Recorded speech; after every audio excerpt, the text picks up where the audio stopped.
The ancient nation of Israel consisted of 12 tribes. The 12 tribes of Israel left Egypt in the Exodus and settled in the land of Canaan, which became known as the land of Israel. As we read in the books of Samuel in the Old Testament, the 12 tribes of Israel united into one unified kingdom under King Saul, King David, and King Solomon.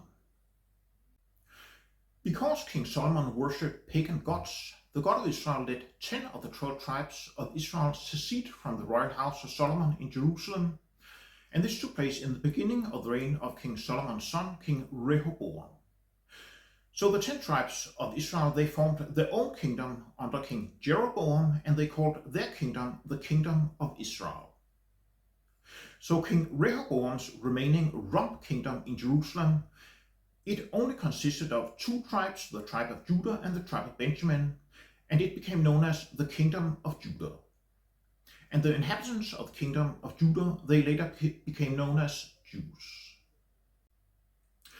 The much larger and more populous Kingdom of Israel of the 10 tribes consistently worshipped pagan gods, and therefore the God of Israel punished the 10 tribes of the Kingdom of Israel by letting the Assyrian Empire invade and deport almost all of the 10 tribes of Israel, and the Assyrians settled them in northern areas of the Assyrian Empire. And this took place in and around 721 BC. The 10 tribes of Israel became lost to world history and to Jewish scholars, and therefore they became known as the lost tribes of Israel. But many scholars have traced the migrations of the 10 tribes of Israel from their exile in Assyria to Europe, where they created the nations of northwestern Europe. Most students of the lost tribes of Israel agree that the United Kingdom mainly consists of the tribe of Ephraim, and the United States of America primarily of Manasseh, and Denmark primarily of the tribe of Dan, and the Netherlands primarily of the tribe of Zebulun, and France primarily of the tribe of Reuben. But students of the lost tribes of Israel do not agree about the tribal identities of Germany, Austria, and Switzerland. There are many students of the lost tribes of Israel that do not even consider Germany and Austria Israelite nations, while most agree that Switzerland is an Israelite nation. But we believe that Germany, Austria, and Switzerland are Israelite nations indeed, and that in them we find the descendants of Leah's sons. In southern Germany, in the predominantly Catholic parts of southern and middle Germany, and in Austria and in Switzerland, we find the tribes of Reuben, Simeon, and Levi, and part of Judah. And in the north of Germany, in the predominantly Lutheran parts, we find the tribe of Gad and a remnant of the tribe of Judah. In 1931, the German historian Paul Sentius published a book entitled Die Stämme der Israeliten und Germanen, which means the Israelite and Germanic tribes. Sentius traced descendants of the 4 eldest sons of Leah to Germany, Austria, and Switzerland. Sentius identified Reuben with central western Germany, in particular along the lower Rhine River, from where the Franks originated. And we quote, "Actually, the 4 tribes immigrated to Europe. The first to do so was Reuben. He reappears on the Rhine in the year AD 451 under the name Rib-Uari, whose capital was Cologne. The second part of this name is closely related to Latin and means men. The actual name is therefore Rib, meaning Reuben. That is the Low German name. In High German, it can be seen in place names such as Reiferscheid, Rieferath, Refrath, Rüferscheid. Most of the names are derived from Rib. One of Reuben's sons was Fallow, which we find in East and Westphalia, which is called Falahi in Old High German. This incomplete treatment of the Germanic tribe of Reuben already shows that it spread from the Rhineland to the Elbe River as a powerful political entity. Unquote from Paul Sentius, Die Stämme der Israeliten und Germanen, pages 8 to 9. Census identified Reuben with a Germanic tribe of the Franks.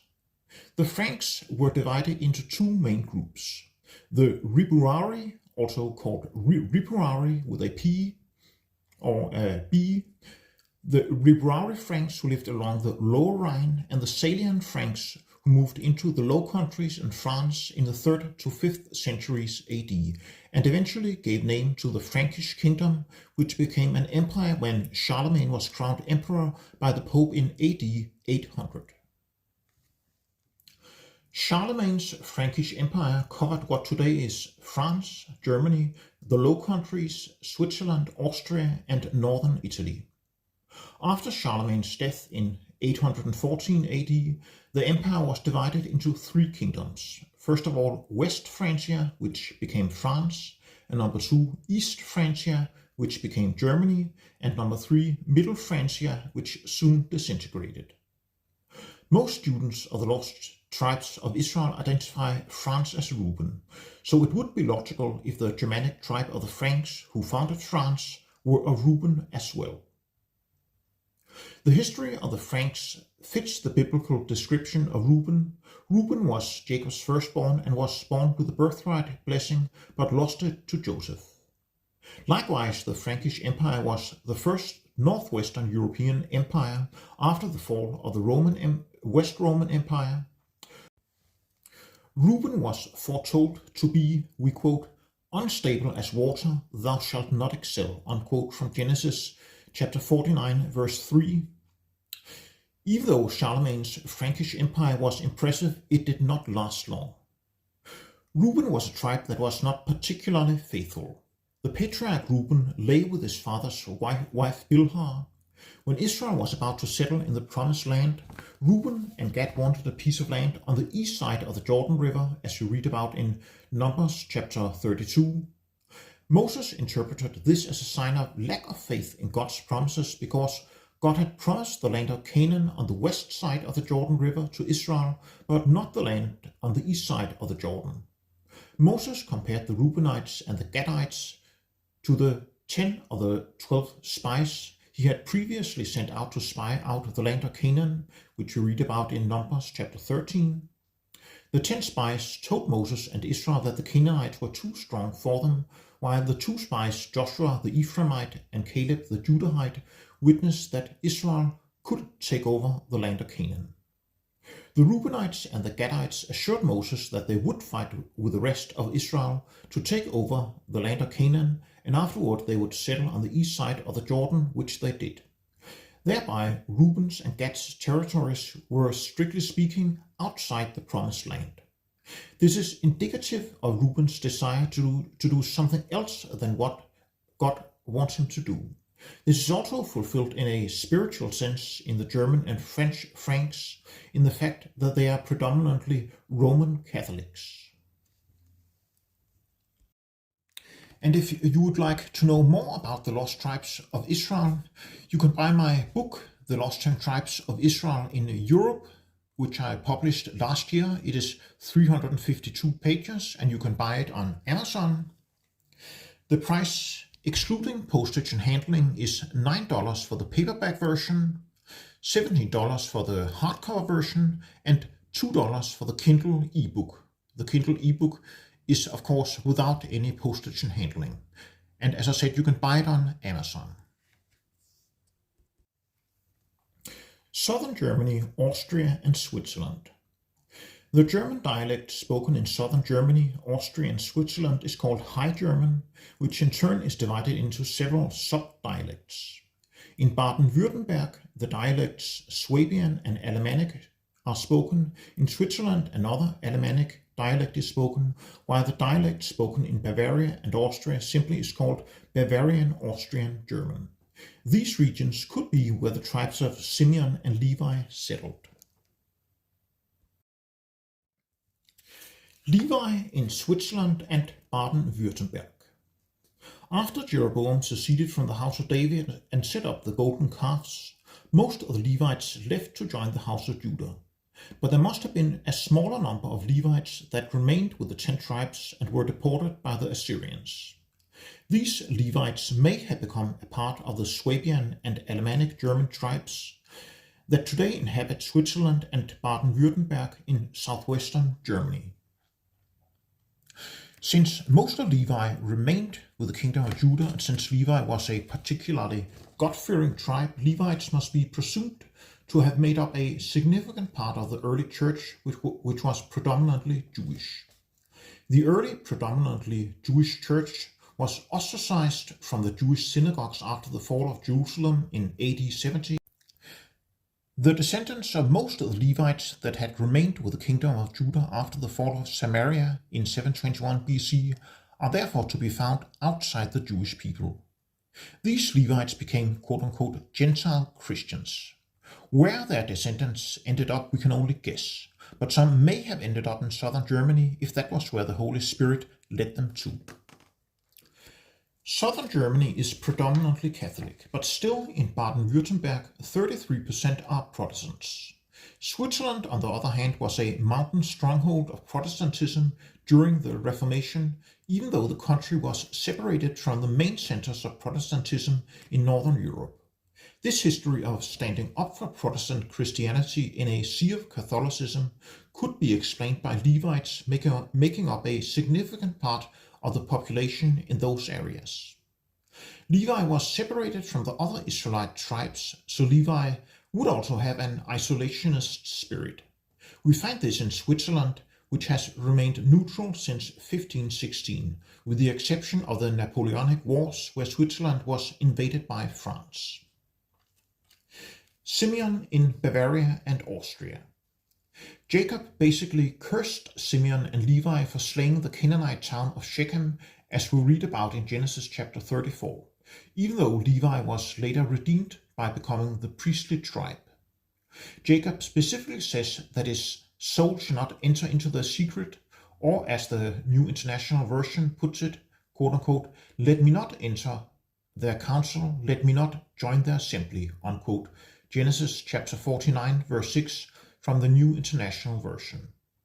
While Levi would be prone to follow true religion, Simeon would not. The Reformation also gained many followers in Bavaria and Austria, but after the Counter-Reformation, which lasted approximately 1545 to 1648, most of Bavaria and all of Austria was reclaimed for the Catholic Church. This relative lack of adhering to the true religion could be because the tribe of Simeon settled in Bavaria and Austria. Paul Sentius also believed that southern Germany is Simeon and Levi, but that Bavaria is of Levi and that the Swabians and Alemannic Germans are of Simeon. The Norwegian ship captain and preacher Ole Jørgen Johnsen wrote the book Israel i de sidste dage, which means Israel in the last days, and he wrote it in 1924, with a foreword by the Bishop Andreas Fleischer of the Lutheran Evangelical Church of Norway. And Ole Jørgen Johnsen wrote that Reuben was Austria, Simeon was Prussia, and Levi was Germany in general. And he also wrote that the Jews were Judah. But regardless of the details, southern Germany, Austria, and Switzerland seem to be inhabited by the descendants of Reuben, Simeon, and Levi. And on this map, we can see the religious division between Protestants and Catholics in Germany. In dark blue, we can see where there's a large majority of Protestants. That's in northwestern Germany. And in northeastern Germany, there's a small majority of Protestants. And that's not because there's a lot of Catholics, but because the communists, they promoted atheism for more than 4 decades. And then in southern Germany, there's a large, that's in dark red, there's a large majority of Catholics. And then in North Rhine-Westphalia, in middle West Germany, there's a small majority of Catholics. That was, by the way, also where Paul Sentius lived. Northern Germany. Northern Germany is quite different than the rest of Germany.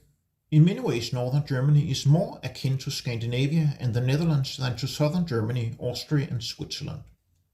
Until the Reformation, the dialect which was spoken in northern Germany was Low German, also called Plattdeutsch in German. Modern written German is called Standard German and is based on the High German dialects of southern Germany and Austria.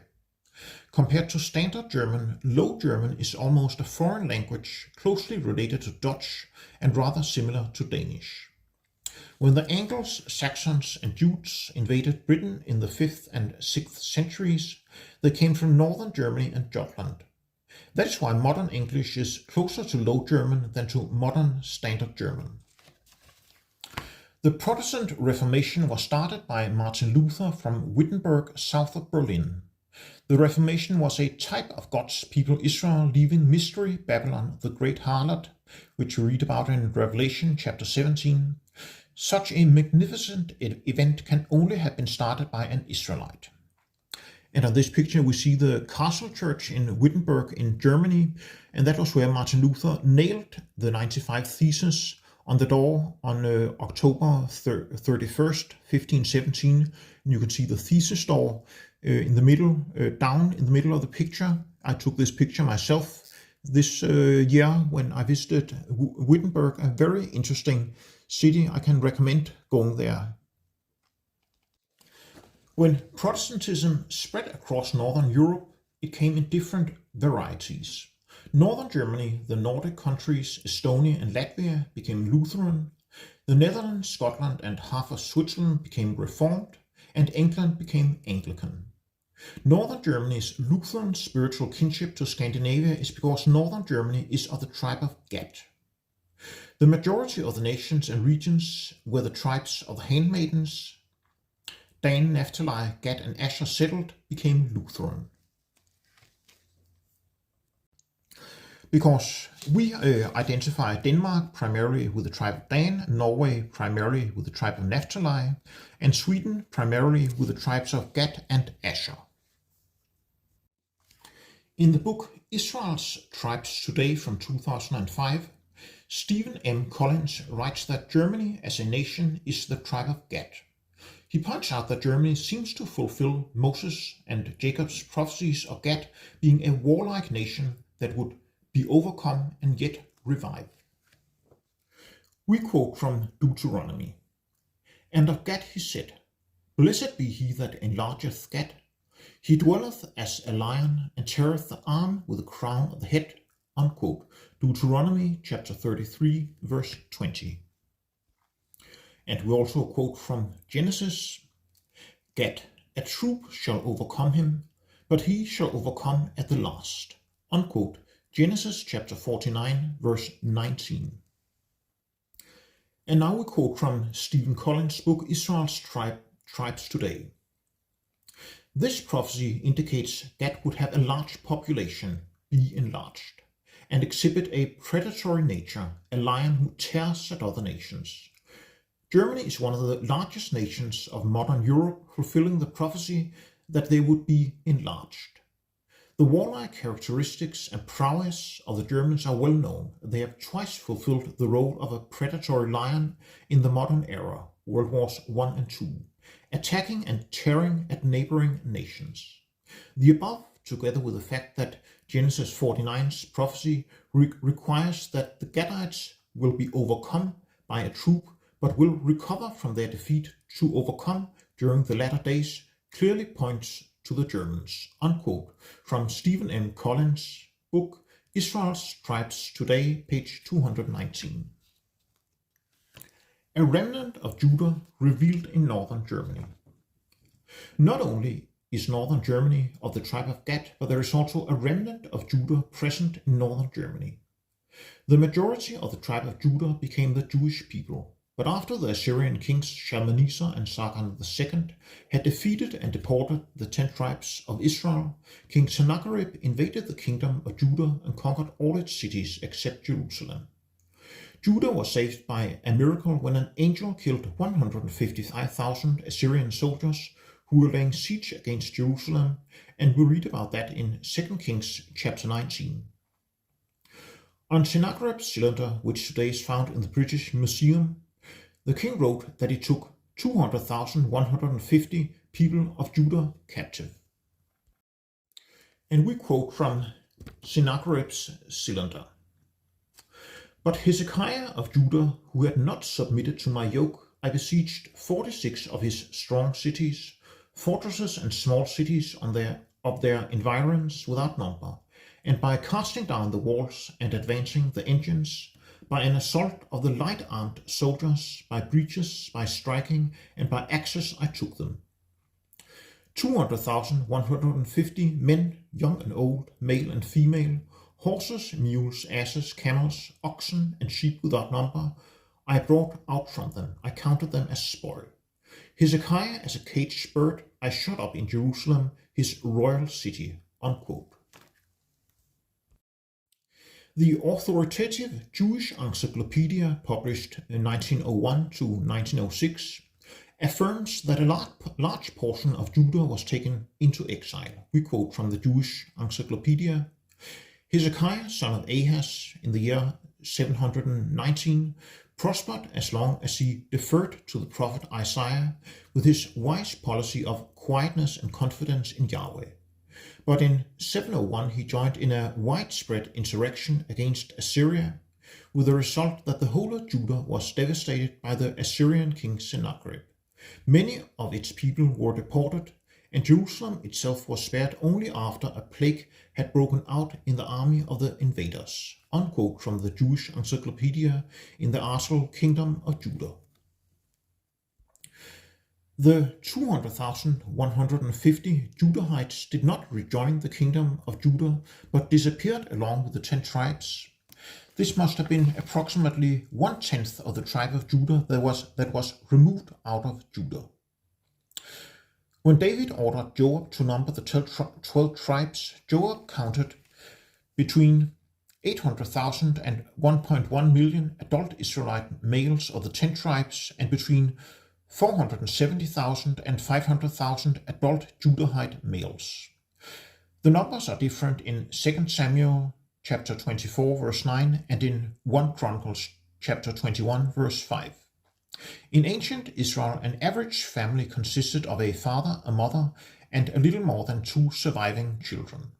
Of course, the average family had many children, but the child mortality was also high.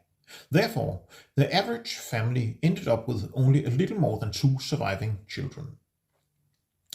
So between 470,000 and 500,000 adult Judahite males must therefore mean that the population of Judah was around 2 million to approximately 2.5 million. The late Pastor Alan Campbell of Northern Ireland pointed out the fact that a remnant of Judah was among the 10 tribes in his lecture and article, "The Remnant of Judah Revealed in Germany," by showing how the British royal family is of German origin. And on this photo you can see Alan Campbell with me in 2005 when I visited Northern Ireland. That's both many years ago and many kilograms ago. In 1714, Prince George of Hanover in northern Germany became King of England, and the name of their house was the House of Saxe-Coburg-Gotha, a very German name. In 1917, at the height of World War I, they anglicized their name to the House of Windsor. In fact, most of the royal families of Europe are of German origin, including the Royal House of Denmark, which traces its immediate origins to Christian IX of the House of Schleswig-Holstein-Sonderburg-Glücksburg in northern Germany. And Christian IX, he became King of Denmark in 1863. Another remnant of Judah ended up on the Jutland Peninsula in Denmark. Before Denmark became a unified kingdom, the Jutes were often viewed as closer to the Saxons than to the Danes of the Danish islands and the southern parts of the Scandinavian peninsula.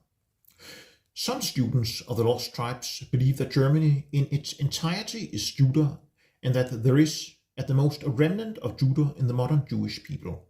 It is in fact the other way around. The House of Judah is the modern Jewish people, while remnants of Judah are dispersed among the 10 tribes, such as in northern Germany, Jutland, and in the royal houses of Europe. The Germany is Assyria myth debunked. Among students of the lost tribes, there are some who believe that Germany is Assyria. They claim that Assyrians migrated along with the Israelite tribes and that the former ended up in Germany. This erroneous hypothesis started with the second generation of British Israelites. The first generation of British Israelites, starting with John Wilson in the 1830s, viewed Germans as Israelite kinsmen of the British. But around the time of the unification of Germany in 1871, when the German Empire became a competitor to the British Empire, British Israelite attitudes changed and most no longer viewed Germany as Israelite, but rather as Assyrian. When Herbert W. Armstrong started the Worldwide Church of God in the 1930s, he taught a variant of British Israelism, but also claimed that Germany was Assyria. The proponents of the supposed Assyrian connection to Germany provide no credible evidence of any Assyrian migration to Germany. The entire hypothesis is based on a spiritual comparison of the hostility between Britain and Germany in the late 19th and early 20th centuries and the hostility between Israel and Assyria in the 8th century BC. What they fail to realize is that hostility between one Israelite nation and another nation does not mean that the other nation is non-Israelite. The Old Testament is full of examples of Israelite tribes fighting against each other. The 11 tribes almost exterminated the tribe of Benjamin, as we read about in Judges chapters 19 to 21. And after the death of Solomon, the kingdom of Israel and the kingdom of Judah were fighting against each other as often as they were fighting against outside kingdoms. The true Assyrians today. The Assyrian people were, of course, the nucleus of the Assyrian Empire, which deported the 10 tribes of Israel. The Assyrian Empire ended in the years 614 to 609 BC, when it was defeated and conquered by the Babylonians and Medes. The ethnic Assyrian people, however, lived on as an ethnic minority in northern Mesopotamia. In the 1st to 3rd centuries AD, the ethnic Assyrians were one of the first peoples to convert to Christianity. Despite the Muslim conquest of their homeland, the Assyrians remained Christians. The Assyrians lived under Muslim rule for more than 1,200 years, but remained Christians. From the 17th to the 19th centuries, they suffered many massacres at the hands of Ottoman Turks and Kurds. It culminated in the Assyrian genocide during World War I, where Ottoman Turks and Kurds killed approximately 300,000 Assyrians, which was 2/3 of all Assyrians, and deported many others from their homelands. The persecution and deportation continued under the Islamic State in 2014 and onwards. This means that many Assyrians now live in a diaspora outside the Middle East. As a twist of fate, most of the fleeing Assyrians are now living in nations descended from the 10 tribes of Israel, whom the Assyrian Empire themselves deported. There are approximately 600,000 Assyrians living in the United States, 150,000 in Sweden, and 100,000 in Germany. And on this photo we can see an ethnic Assyrian football club in Sweden. When God executes judgment upon a people, he makes the punishment fit the crime. The history of the ethnic Assyrians for the last 2,600 years seems like a just punishment that is similar to what the Assyrians did when they deported the 10 tribes of Israel. In Isaiah, there is an apparently obscure prophecy which seems to say that one day Assyria and Egypt will become a part of God's people alongside Israel. We quote, "In that day shall Israel be the third with Egypt and with Assyria, even a blessing in the midst of the land, whom the Lord of hosts shall bless, saying, Blessed be Egypt, my people, and Assyria, the work of my hands, and Israel, mine inheritance." Unquote from Isaiah chapter 19, verses 23 to 24. This prophecy was fulfilled when the Egyptians and ethnic Assyrians converted to Christianity in the 1st centuries AD, and the lost tribes of Israel in Europe became Christians in the following centuries. And on this photo we have an Assyrian church. The Germany is Edom myth debunked. Yair Davidi, whom I otherwise have great respect for when it comes to his research into the lost 10 tribes of Israel, believes that Germany is Edom. This erroneous hypothesis is, like the Germany is Assyria myth, based on a spiritual symbolism which has been turned into a belief in fleshly ancestry. It is based on no credible historical evidence. In Judaism, it is a common belief that Rome is Edom.